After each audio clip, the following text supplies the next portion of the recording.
విజయవాడ వరద బాధితులకు సహాయం చేయాలని గోకవరం ఆటో యూనియన్ పిలుపునిచ్చింది. వ్యాపారస్తులు తమకు తోచిన సహాయం చేయాలని ఆటో యూనియన్ నాయకులు కోరారు. వరద బాధితులను ఆదుకునేందుకు ముందుకు రావాలని అన్నారు.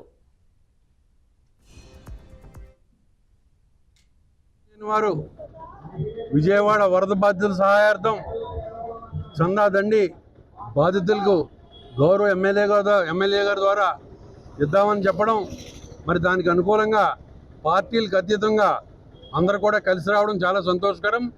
మరి ఇటువంటి విపత్తు జరిగిన తరుణంలో మరి ప్రతి వాళ్ళు కూడా కలిసిమెలిసి ఇటువంటి కార్యక్రమాలు చేస్తే ఎవరికి తెలిసిన వారు డబ్బులు ఇస్తూ ఉంటారు. మన ఆ డబ్బులు మనం సద్వినియోగం చేసి గౌరవ ఎమ్మెల్యే గారి ద్వారా మనం సీఎం గారి చేతులకి అందించడం జరుగుతుంది. అకాల వర్షం కారణంగా విజయవాడ వరద బాధితులందరూ కూడా చాలా ఇబ్బందులు పడుతున్నారు. మరి మానవత్వంగా మన తరపు నుంచి ప్రతి సామాన్యుడు వరద బాధితులను ఆదుకోవాలని చెప్పి ఆటో యూనియన్ ద్వారా ఈ యొక్క సేవా కార్యక్రమాన్ని తలపెట్టాము. ఈ యొక్క కార్యక్రమంలో గ్రామ పెద్దల్ని, అన్ని కార్మిక సంఘాల వారిని, అన్ని పార్టీ నాయకులందరినీ కూడా ఆహ్వానం మేరకు అందరూ కూడా వచ్చి ఈ రోజున జోగి దండే కార్యక్రమంలో ప్రతి ఒక్కరు కూడా పాల్గొన్నారు.